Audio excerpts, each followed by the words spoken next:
The sea shimmered like a sheet of polished sapphire, waves whispering gently along the shore. Miss Jane Marple stood on the veranda of the Golden Palms Hotel, her straw hat tilted ever so slightly to shield her from the warm Caribbean sun. The view was nothing short of postcard perfection. White sand beaches, palm trees swaying in rhythm with the breeze, and a horizon that stretched into infinity. To most, it was paradise. But to Miss Marple, the keen-eyed spinster from St. Marymead, it was something more, a canvas of human behavior, ripe for observation. Her doctor had insisted she take this vacation. A complete change of scenery, he said. Warmth, sunshine, rest.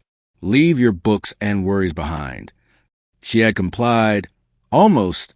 She had indeed left her knitting, but not her instincts. Those she carried like a compass, always pointing her toward the unusual, the misplaced, the potentially dangerous. The Golden Palms was a quaint yet luxurious hotel nestled between a coastline and a curtain of tropical jungle. It attracted a mix of British expatriates, American adventurers, wealthy vacationers, and a smattering of eccentrics.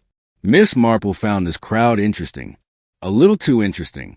She'd arrived the day before, her journey made easier by the charming young man from the hotel staff, Jackson, who had insisted on carrying her bags. She noticed his politeness, but also the way his eyes darted around, always watching, measuring. Jackson, she thought, had the instinct of a man who'd seen too much for his age. As she settled into the hotel's shaded terrace, a crisp linen napkin on her lap and a glass of iced tea in hand, her eyes wandered. At the far corner, seated stiffly with a monocle dangling from a fine gold chain, was Major Palgrave, elderly, talkative man who clearly enjoyed holding court. He recounted tales of military expeditions, hunting trips, and, most curiously, murders. No one seemed to take him seriously, but Miss Marple took mental notes. A few tables away, lounging in sunglasses and a silk wrap, was a woman named Lucky Dyson. Charming, vivacious, and perhaps a touch too flirtatious were her husband, Gregory, and every other man in the vicinity. Gregory Dyson, in contrast, was quiet, reserved, his eyes rarely straying from his drink. Then there was a mysterious Mr. Raphael. He appeared to be a man of great wealth and poor health, confined to a wheelchair and accompanied by a cold, no-nonsense assistant named Miss Esther Walters. Mr. Raphael was brusque, rude even, but Miss Marple suspected his mind was as sharp as ever. He watched the world with the intensity of a predator disguised as prey. As the afternoon sun dipped lower, a soft conversation drifted from the table beside her. "They say the last woman who stayed in room 9 vanished," whispered a nervous American woman to her husband. "Vanished without a trace." "Nonsense," the man grunted. "She probably ran off with some island boy. That happens here." Miss Marple took a slow sip of her tea. Room 9. She made a note. That evening, at the hotel's formal dinner, Major Palgrave cornered her. "You're English, I take it, Miss Marple," he said loudly, startling a waiter. "Well, I say, I've seen some things in my time, places and people you wouldn't believe. But murder, Miss Marple, murder is a universal language." She smiled politely, nodding, "Oh, quiet," though I think it often speaks with a local accent. The Major chuckled, then leaned in. "There's something about these islands, you know. The heat, the isolation, it makes people do strange things. Why, just the other day, I remember a fellow, looked just like one of the chaps staying here, who poisoned his wife with belladonna, had it mixed in with her tonic water. Clever trick, but not clever enough." Miss Marple blinked. How fascinating. And which guest did he resemble? But the Major seemed distracted now. His face twitched, his eyes suddenly darting over her shoulder toward the lobby. He swallowed hard. "Oh, no one of importance. Probably my imagination," he muttered. The next morning, Major Palgrave was found dead in his room. The cause? Hypertension, the hotel doctor said. His heart just gave out, the manager explained with practiced solemnity. But Miss Marple didn't believe it. The night before, the Major had seemed excited, not ill. His hand had trembled slightly, yes, but it was fear she'd seen in his eyes, not illness. And most importantly, he had been about to tell her something specific. What had he seen? Or rather, who? The island sun might shine bright, but Miss Marple knew some secrets lurked in the shadows, and one of them had just silenced Major Palgrave forever. Miss Marple stood in the quiet hallway outside Room 5, the former quarters of Major Palgrave. A soft breeze drifted through the louvered windows, bringing with it the scent of sea salt and hibiscus. The Major's death had sent a small ripple through the Golden Palms Hotel. Not a wave. Not yet. He was old, after all. People had whispered about it over breakfast with an air of gentle resignation. But Miss Marple was not convinced. She had seen something in the Major's eyes the night before, panic, real and sudden. He had been about to share a secret, a memory perhaps too dangerous to voice. And now he was dead. She turned from the hallway and made her way slowly to the terrace, where guests lounged beneath wide sun umbrellas. Their laughter seemed too forced, their sunglasses too conveniently shielded.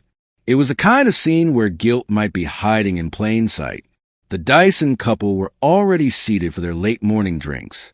Lucky, bright and laughing, sipped a cocktail with a slice of lime balanced precariously on the rim. Gregory Dyson, more subdued, was flipping through a newspaper but not really reading it. His eyes lingered too often on nothing in particular. Miss Marple eased into a wicker chair nearby. "Such a sad business," she murmured, as if to no one. Major Palgrave seemed quite lively just last night. Lucky Dyson turned to her. "Oh, yes. It's such a shame. But at his age, these things happen." Her smile was tight. Too tight. "I suppose so," Miss Marple said, though he was in the middle of telling me a rather curious story before dinner. Something about belladonna and tonic water. Gregory shifted in his seat. Sounds like one of his wild yarns. He was always full of them. Quite. He did enjoy a good tale. Though he mentioned recognizing someone here, I think. Lucky's eyes narrowed, just for a fraction of a second. Then the smile returned. Did he now? Perhaps he mistook someone for an old friend. Miss Marple gave a polite nod, but inside her thoughts were racing. She had spent years observing human nature, and in that moment, she felt it, a change in temperature, not the weather, but in tone. The atmosphere had grown tense beneath the surface, like a current swirling unseen under calm water. Later that day, Miss Marple sought out Victoria, one of the younger chambermaids at the hotel.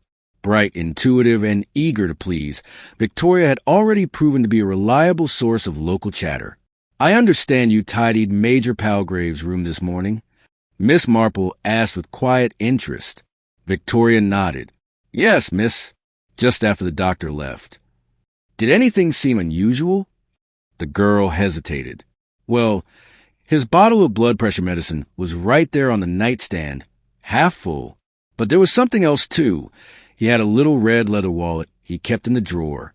Always looked at it before dinner, like a habit. It wasn't there this morning." Miss Marple's brows lifted. "A red wallet, you say?" Victoria nodded. "He told me once it held photos. Souvenirs from the past. I never looked, of course, but it's gone now."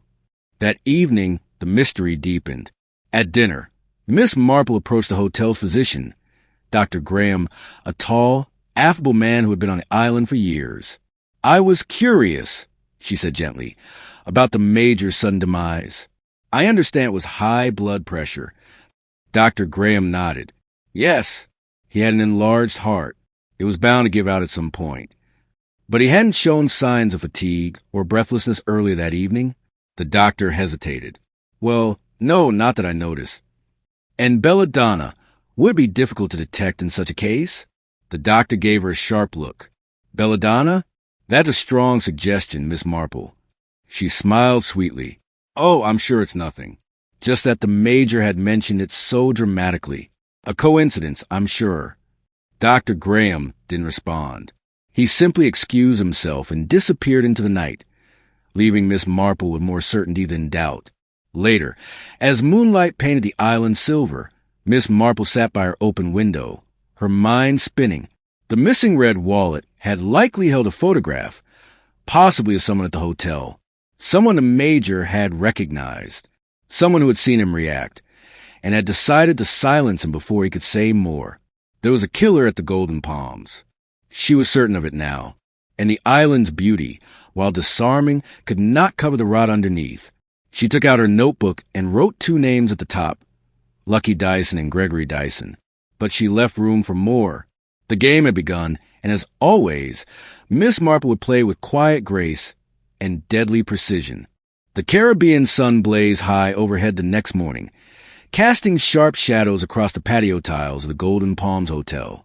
From a distance, everything still looked perfect. Waves lapped rhythmically along the shore, birds sang in the canopy, and guests were sipping their tropical drinks under umbrellas. But for Miss Marple, the day had already taken on a much darker hue. News of Major Palgrave's death had faded from the morning conversations, like a storm that passed quickly and left no trace. But Miss Marple knew better. She knew that when people forget too quickly, it's often because they're trying not to remember. Her morning began as usual with breakfast on the veranda. This time, she shared a table with Evelyn Hillingdon, one of the quieter guests, elegant, refined, and seemingly untouched by the tropical chaos that sometimes bubbled beneath the hotel's polished surface. "I suppose," Evelyn said softly, stirring her coffee, "it's a blessing he didn't suffer. Major Palgrave, I mean." Miss Marple offered a small nod. "Yes, though I sometimes think, dear, that those who are not meant to suffer are often the ones who do." Evelyn looked up sharply, as if caught off guard by the phrasing, then offered a tight smile. "How philosophical, Miss Marple." Before she could respond, a commotion erupted near the beach. A scream. Then another. Miss Marple turned, standing slowly, shielding her eyes from the sun. A small crowd had gathered near the edge of the lagoon. Jackson, the porter, was sprinting toward the group.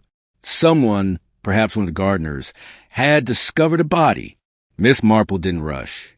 She never did. But by the time she reached the scene, the crowd had parted slightly. And there, lying face down on the sand, her bright silk wrap soaked in seawater, was Victoria, the young chambermaid. Her dark curls were plastered to her face.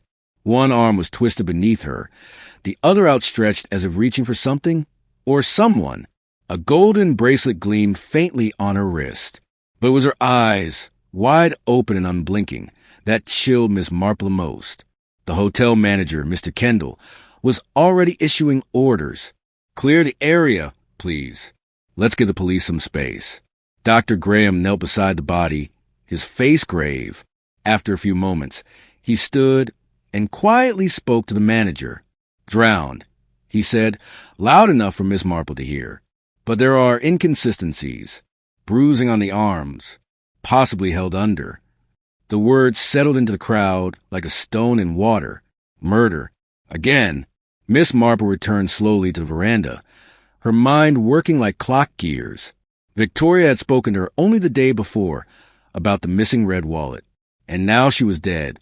It wasn't coincidence. It couldn't be. She requested tea and sat quietly, watching. People reacted in different ways to murder. Some recoiled. Others masked their fear with laughter. But Miss Marple knew the most dangerous were those who didn't react at all. Gregory Dyson came onto the veranda with Lucky on his arm. They looked like they'd just stepped from a fashion magazine.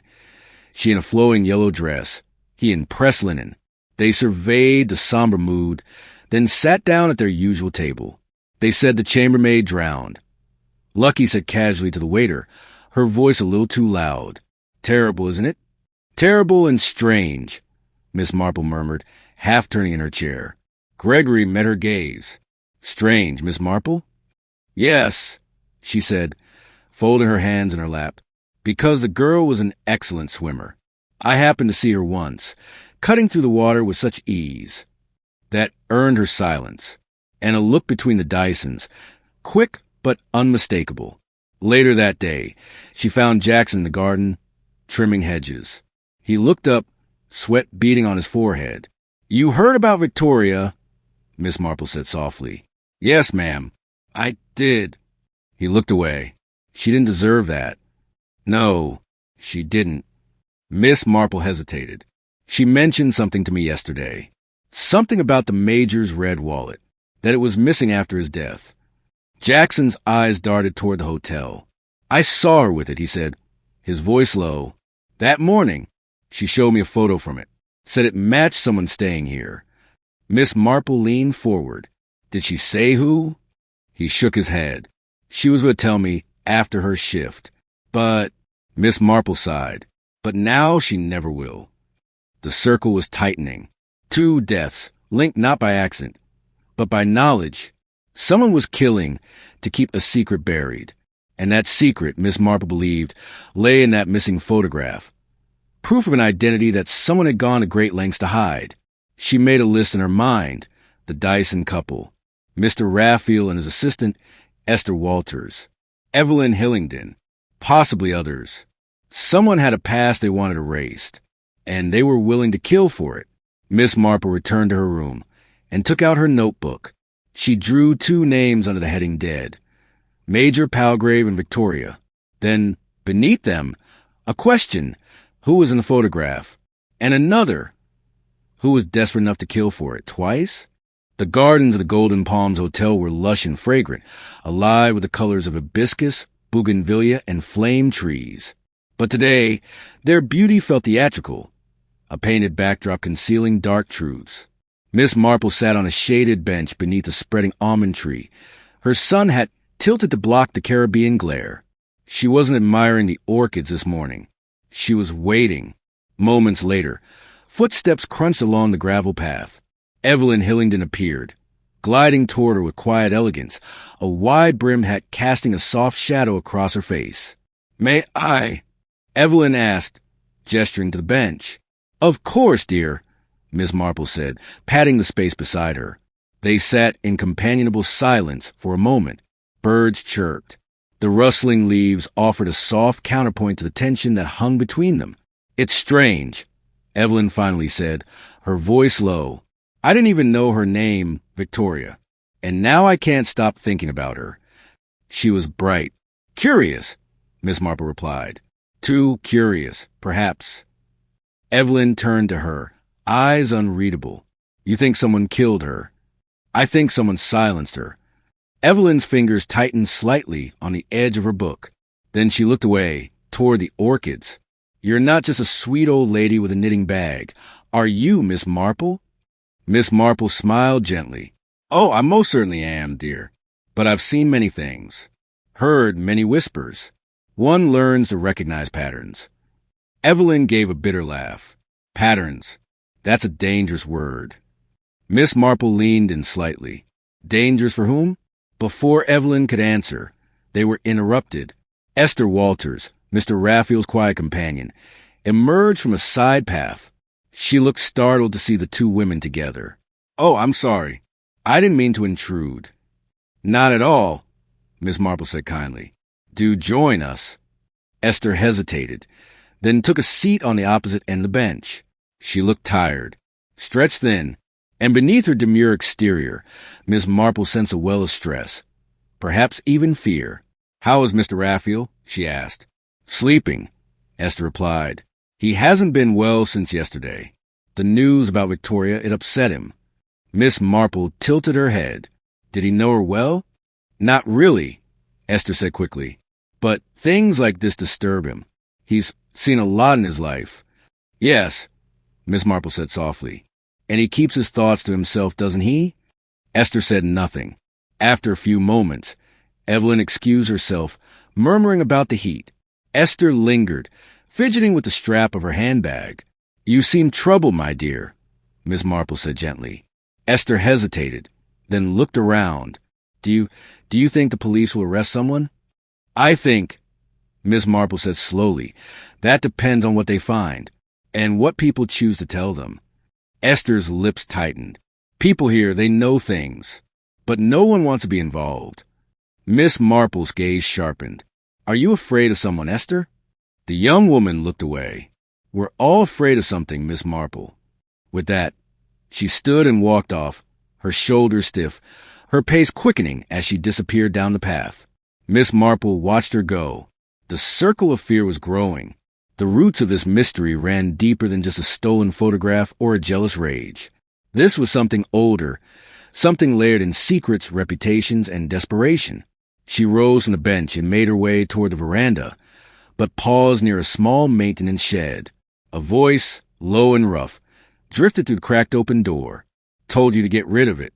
If anyone finds it, I buried it, all right? No one saw. Stop panicking. She crept closer, careful not to let the gravel crunch underfoot.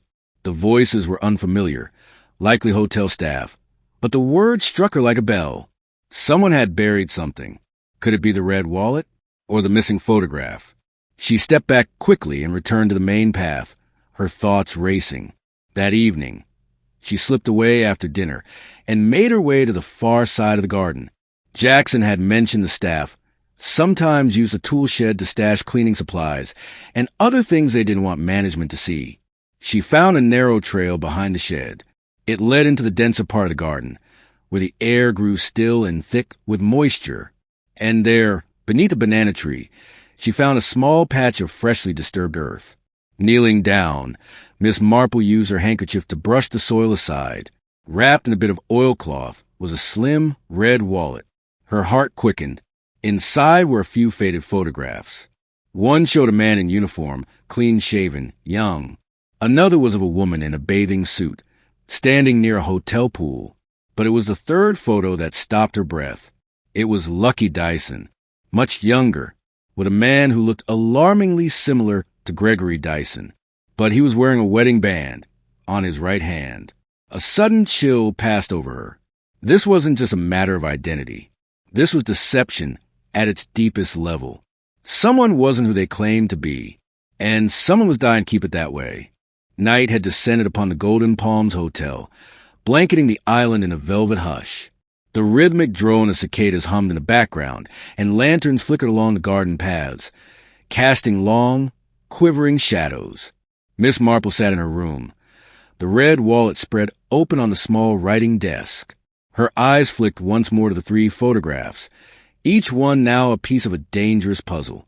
But it was the third image that consumed her thoughts. Lucky Dyson, recognizably younger, smiling into the camera, but standing beside a man who appeared to be Gregory Dyson. Only he wore a wedding ring, not on his left, but on his right hand. A detail many would overlook. Not Miss Marple.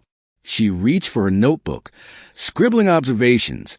Right hand wedding band, cultural or concealment. Same man or relative. Twin or impersonator. She drew a line beneath it and added one word in block letters. Motive. Someone had killed Major Palgrave because he recognized someone from that photo. Victoria, too, had likely seen it and understood its significance. And now Miss Marple had the evidence they'd died for. But what did it all mean? The next morning brought sunshine and a tense air of normalcy. Guests moved about the hotel with forced calm, their smiles a little too bright, their laughter a little too loud. Miss Marple carried the wallet wrapped discreetly in a scarf.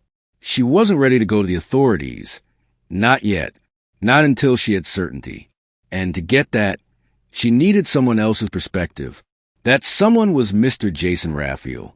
She found Esther Walters in the lobby, nervously shuffling through a stack of mail. Would Mr. Raphael be receiving visitors this morning? Miss Marple asked with gentle politeness. Esther blinked. I'm not sure he's up for her. Tell him it concerns the deaths of Major Palgrave and the chambermaid. Esther's mouth parted slightly, the color draining from her face. Without another word, she turned and disappeared into the elevator. Moments later, Miss Marple was ushered into Mr. Raphael's suite. The man himself was propped up in a wheelchair near the window, dressed immaculately despite his failing body. His eyes were sharp, however, piercing blue and filled with barely restrained curiosity. Well, he rasped. The old lady with the knitting needles finally decides to pay a call. Miss Marple smiled warmly. I thought you might enjoy a puzzle, Mr. Raphael. I detest puzzles. Oh, I doubt that very much.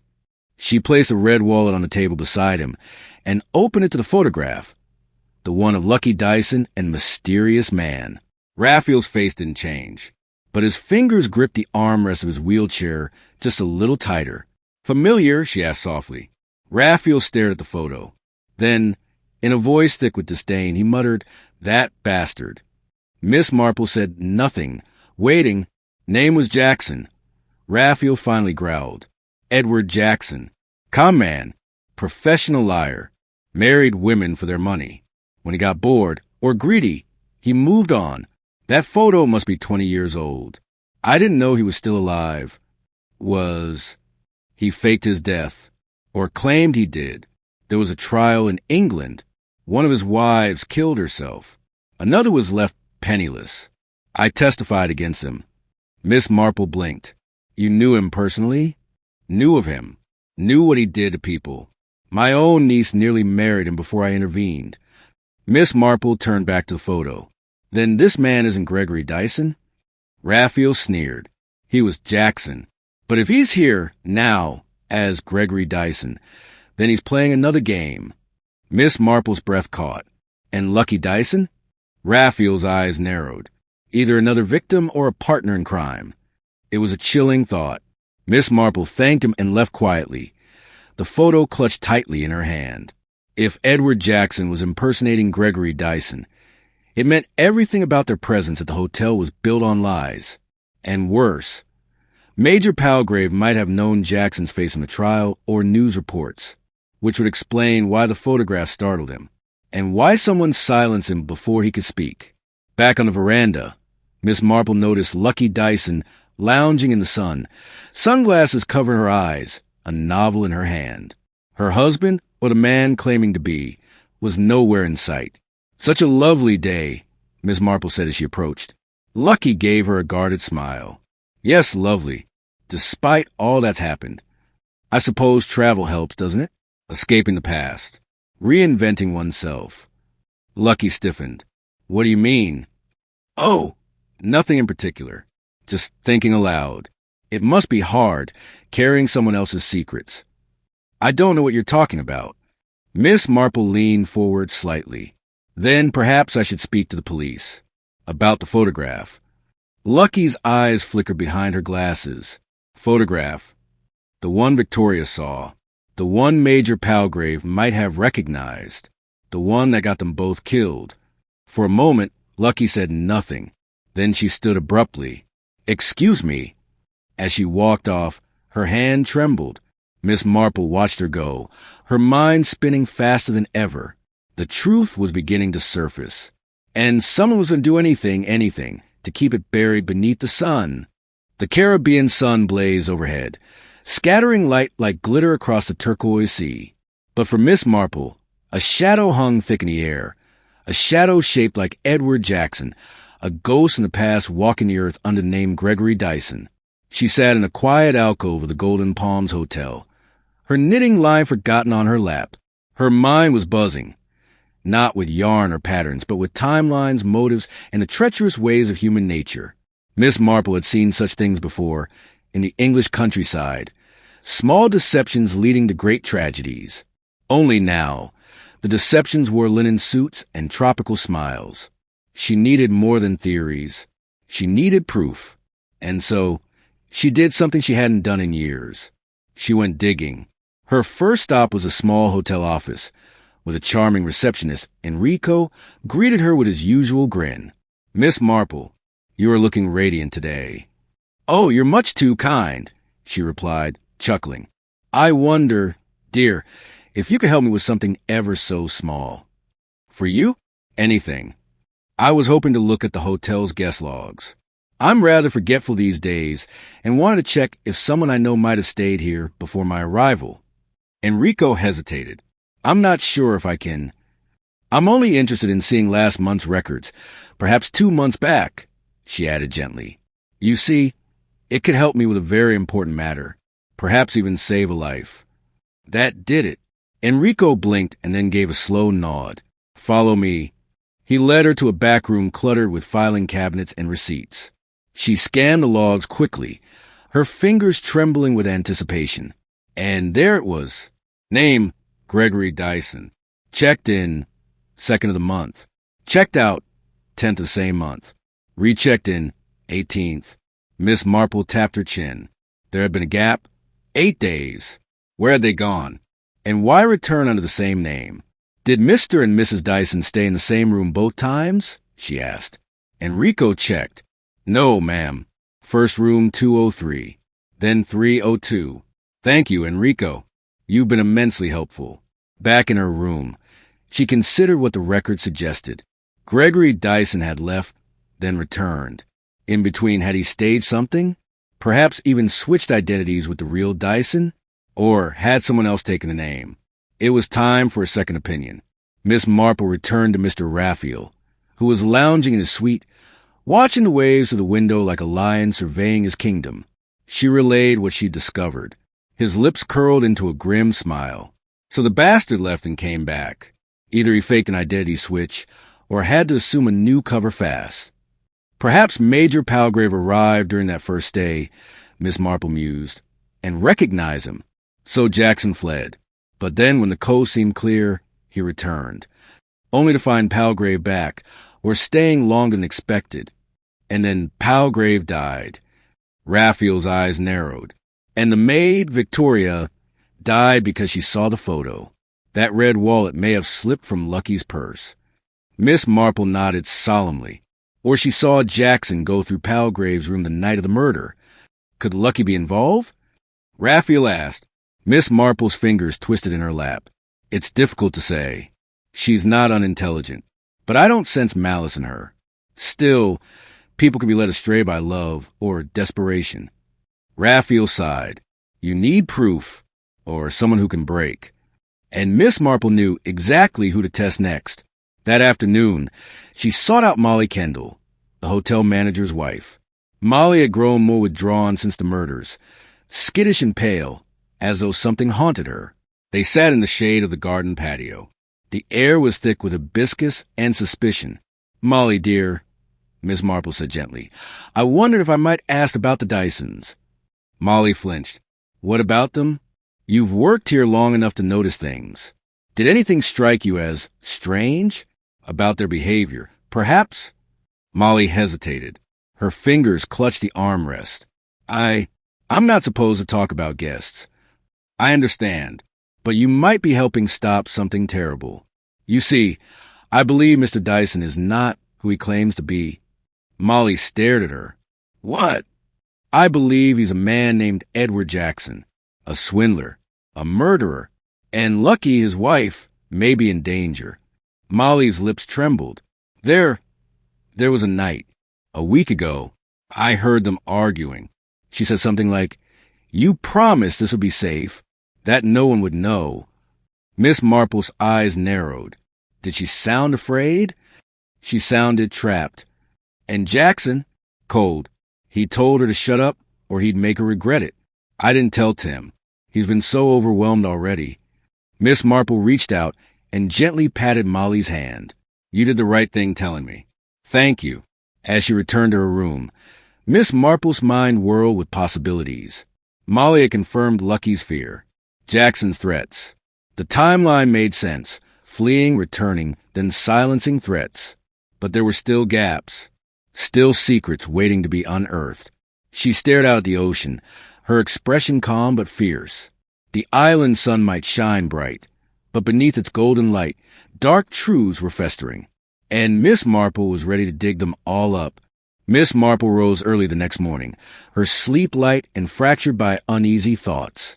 The Caribbean dawn, though beautiful, seemed to carry a grim stillness, as if the island itself waited for the truth to come to light. Her investigations had uncovered unsettling hints, fragments of hidden identities, whispered arguments and fear. But she needed the full picture, and time, she sensed, was running out. She dressed with purpose, her usual floral frock crisp and neat.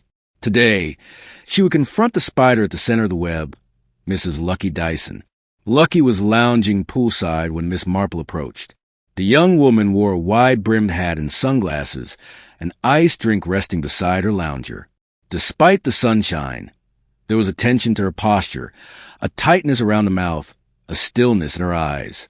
She wasn't relaxing. She was pretending to. Good morning, Mrs. Dyson, Miss Marple said, her voice warm. Might I sit with you a moment? Lucky looked surprised, but nodded.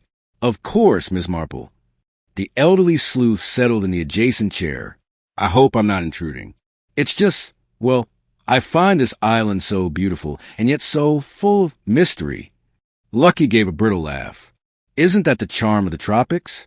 Everything looks perfect, but who knows what's really going on underneath? Miss Marple tilted her head slightly. Indeed, that's often the way with people, too. Sometimes the most beautiful smiles hide the deepest sadness or fear. Lucky's fingers twitched on the edge of her lounger. Are you trying to say something, Miss Marple? I'm trying to understand something. You see, I believe your husband is not who he claims to be, and I believe you know that. Lucky's mouth opened in protest, but Miss Marple gently raised a hand. You don't need to deny it. I saw the way you looked at Major Palgrave the day he died. I saw how your face changed when he mentioned a man who murdered his wives. Lucky paled. You're wrong. Gregory, he's not. I believe his real name is Edward Jackson. I believe he was recognized by Major Palgrave. And when the Major died unexpectedly, you must have known what that meant. Lucky was silent. Her hand trembled as she reached for her drink, but didn't lift it. I think you're frightened, my dear, but fear only gives him more power. If you tell me the truth, I might be able to help you. A long silence passed. Finally, Lucky whispered, he wasn't always like this. Go on. When we met, he was charming, sophisticated. He said he worked in investments, traveled the world. I thought I was lucky, marrying someone so worldly. She gave a bitter smile. Turns out he'd been married before. More than once. I found out only after the wedding. Did he ever hurt you? Lucky nodded, eyes glassy. Not at first, but once we were married, things changed. He started controlling everything, what I wore, who I talked to, where we traveled. And when I asked too many questions, he hit me. Miss Marple reached out and gently touched her arm. You are not to blame. I tried to leave once, Lucky continued, but he threatened to ruin me, said he'd frame me for something. He has connections, knows how to manipulate people. And now, I didn't know what he was planning. I swear. But then that old man, the Major, he saw something. Maybe he recognized Gregory. After that, Gregory got nervous. Started talking about how we needed to disappear again. Change names. I knew he was going to do something terrible. Did you help him? Lucky looked up, her eyes burning. No, I didn't know he'd kill the Major. But after it happened, I was too afraid to speak. Miss Marple nodded thoughtfully. Fear makes many good people silent. But silence, my dear, can become complicity. Lucky looked away. I know. What about Victoria, the maid? Lucky's lips parted, stunned. What about her? She died because she saw something she shouldn't have. Perhaps Gregory searching through the Major's room. Or perhaps she saw the photograph the Major had. Lucky's hands went to her mouth. Oh, no. I didn't know she died because of that. Do you still have the red wallet? The one the Major dropped. Lucky shook her head. He took it, burned the photo, said it was better if there was no proof. Miss Marple stood slowly. You've told me enough, but you must be prepared.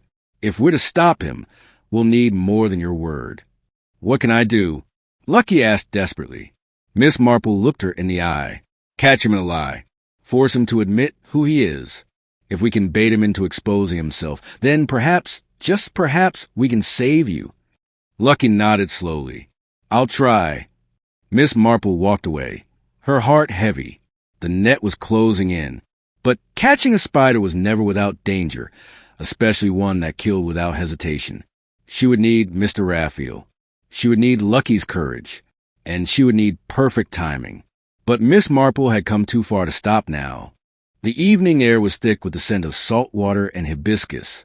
A warm breeze stirred the palm trees as Miss Marple stood at the edge of the hotel's grand terrace, her eyes narrowing as she surveyed the sea.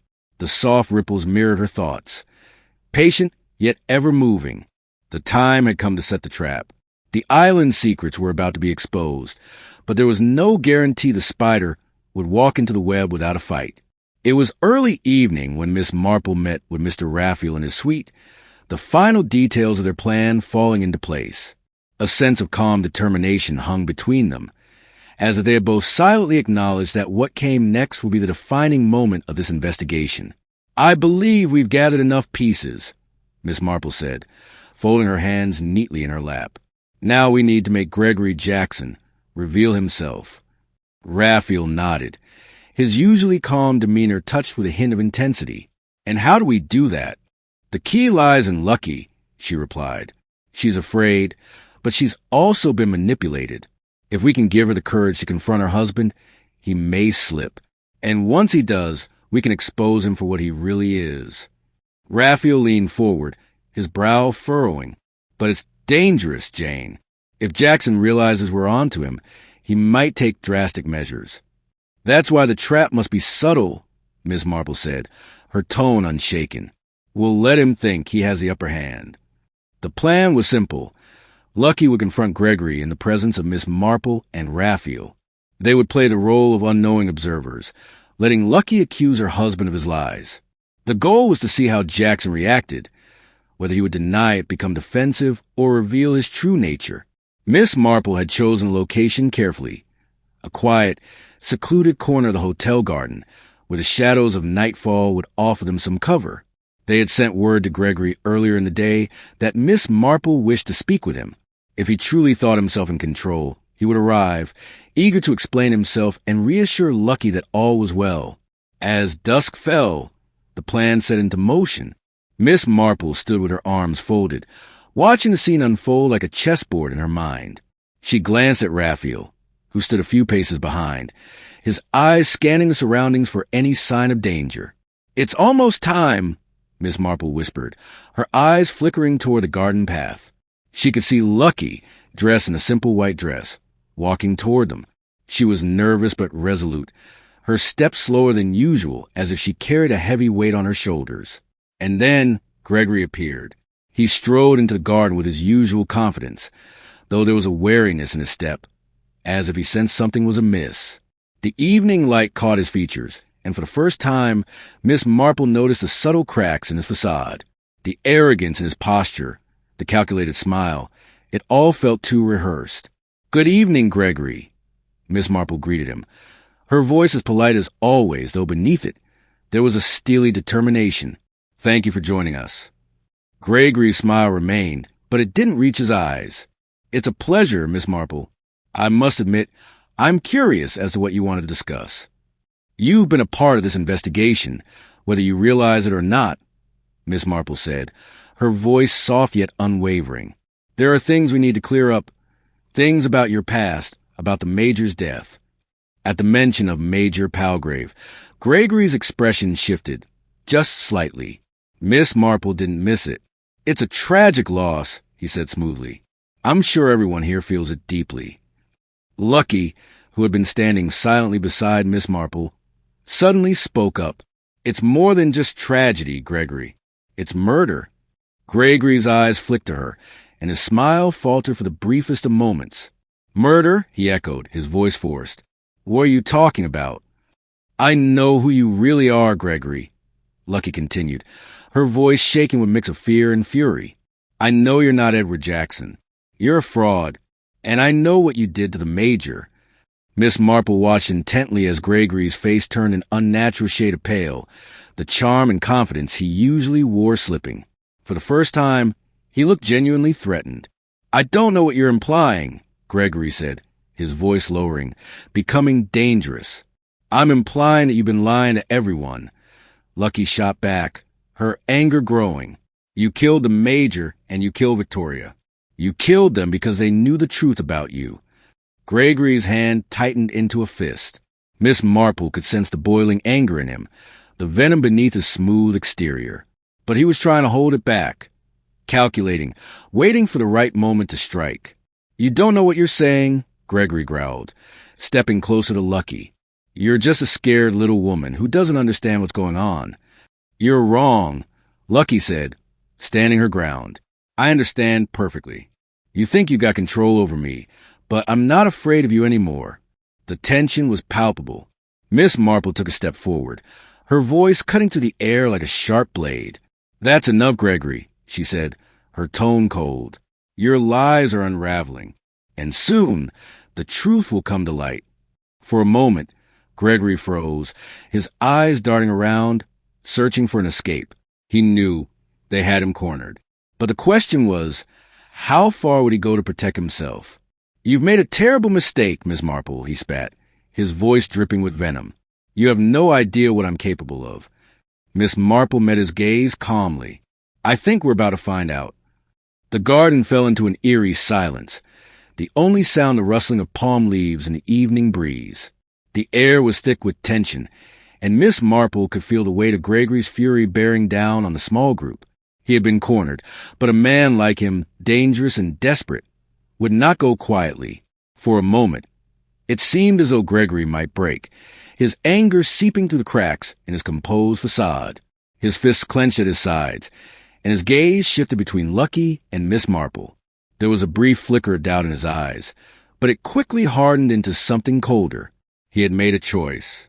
And now, it seemed, he was ready to do whatever it took to preserve his secret.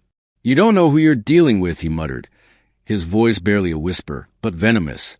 "I've been through worse than this." Miss Marple stood tall, her expression unwavering. "That may be true, Gregory, but you've never faced anyone like me, and I've already seen through your lies." Gregory's jaw tightened as he took a step closer to Lucky, his presence looming. "Don't make me do something I regret," he warned, his voice low and dangerous. Lucky recoiled, but her newfound resolve held her steady. She wasn't the terrified woman she had been when she arrived on the island.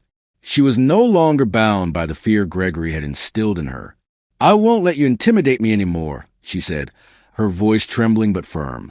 "I've been afraid of you for too long. Not anymore." Gregory's eyes narrowed, and he took another step forward, now only inches away from Lucky. Miss Marple could see the dark glint of madness in his gaze. This was a man who had lived his life in the shadows, weaving webs of lies and deceit. And now he was losing control. "You should have stayed out of it, Miss Marple," he sneered, his lips curling into a cruel smile. "Now you've forced my hand." Before anyone could react, Gregory reached into his jacket pocket. In the dim light, it was impossible to tell what he had grabbed. A weapon? A letter? Miss Marple's eyes narrowed, and her instincts kicked in. She had been in dangerous situations before many times, and she knew one thing for certain. She couldn't let him get away with this. But just as Gregory made his move, a voice cut through the tense silence. "Don't bother, Gregory." The voice was calm but resolute, and it froze Gregory in place. His hand paused in mid-motion, and he looked up, his eyes widening in shock. Standing at the edge of the garden, silhouetted against the fading light, was the last person anyone had expected to see. It was Detective Coulson, the very man who had been overseeing the investigation into Major's death. Miss Marple had suspected something wasn't quite right about Coulson from the start. His aloof demeanor, his vague answers, and his sudden reappearance just when they needed answers had all raised questions in her mind. Now, as he stepped forward, it became clear that he'd been playing a much larger role in this investigation than anyone had realized. "Detective Coulson?" Miss Marple asked, her voice steady but laced with disbelief. "You're the one who's been helping him?" Coulson smiled, but it was a cold, empty smile. "You're a clever woman, Miss Marple. I knew you'd figure out eventually." Gregory, now visibly shaken, took a step back. You betrayed me," he muttered, his voice faltering. Coulson's smile widened. "Betrayal is such a strong word. But yes, I suppose I did. You were useful to me, your connections, your skills. But when I saw you making a mess of things here, I knew it was time to end our little arrangement." Miss Marple's mind raced as the pieces fell into place. Coulson had been working with Gregory from the start. He had helped him cover up the murders, using his position to throw off suspicion. The Major had gotten too close to the truth, and Victoria had been caught in the crossfire. But Coulson's involvement went deeper than just helping Gregory. He had been manipulating the entire investigation, leading them all in circles while he pulled the strings from the shadows. "You were behind it all," Miss Marple said softly, more to herself than anyone else. "You're the one who made sure the Major's death looked like an accident. And you were the one who made sure Victoria's death went unnoticed." Coulson's expression darkened. "You're too late, Miss Marple. All your little games have been for nothing. You've wasted your time." But Miss Marple was unshaken. "We'll see about that."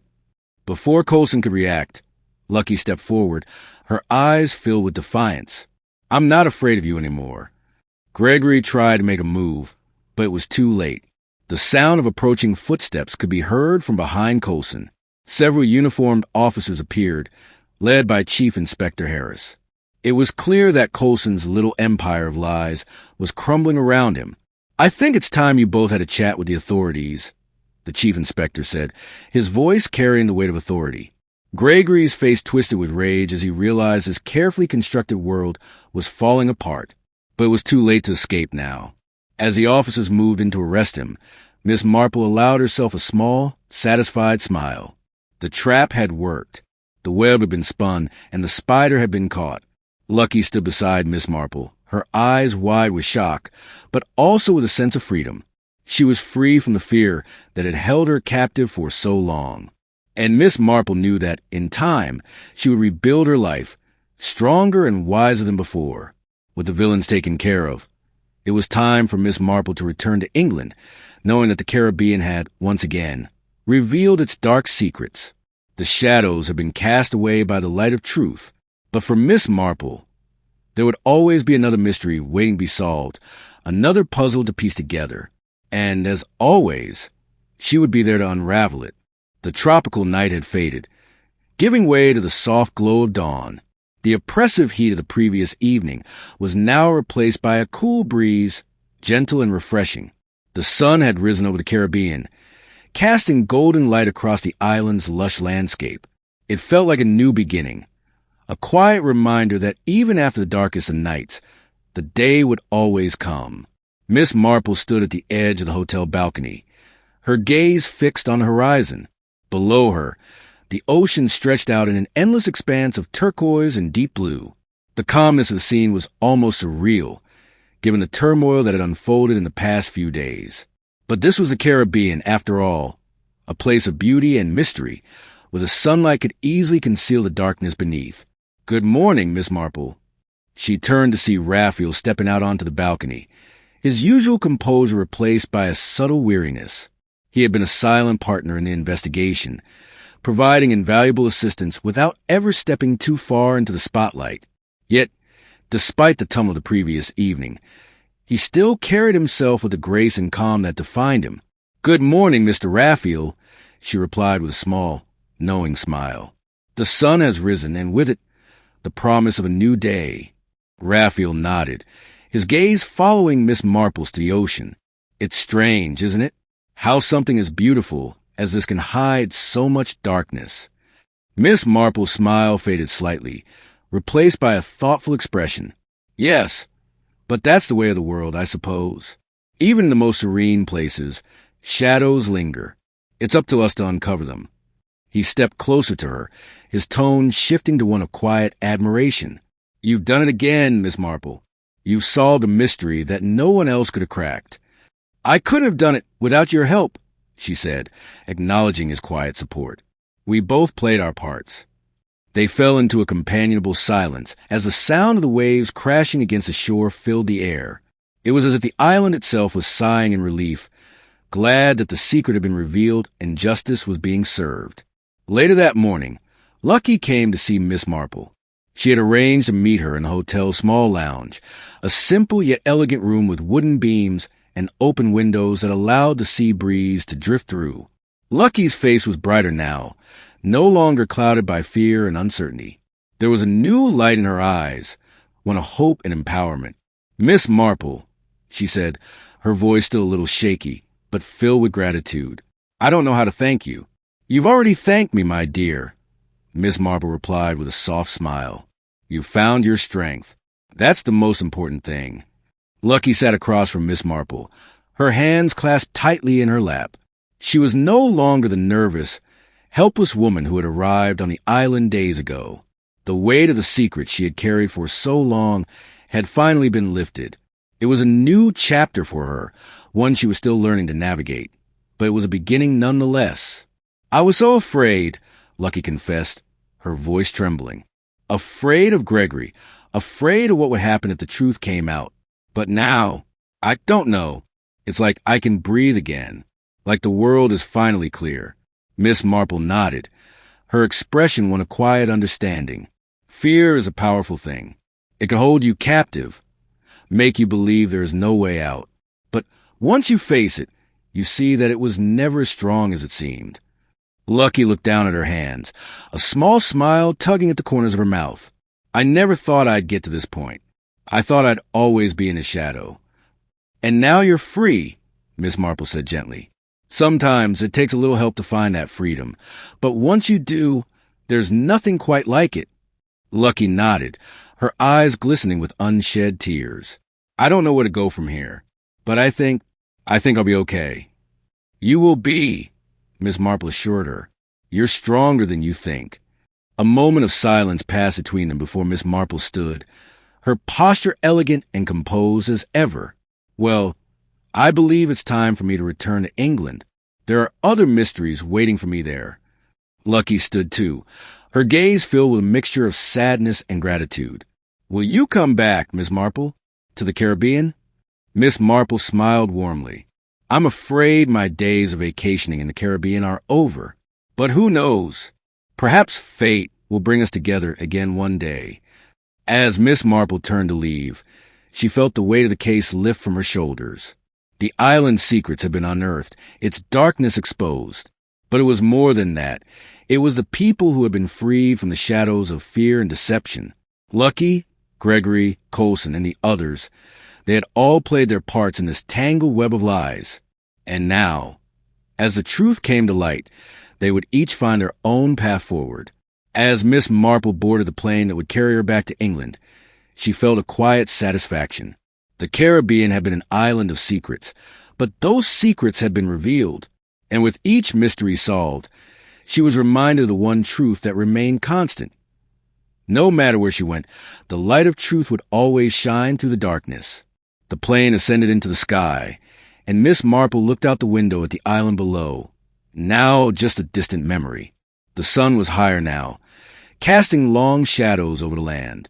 A new day had begun, and with it, the promise of more mysteries to solve. Did Miss Marple uncover all the secrets? What do you think happened on the island? Let us know your thoughts in the comments below. And don't forget to hit the like button if you enjoyed this mystery. For more gripping stories, make sure to subscribe and ring the bell so you never miss an investigation.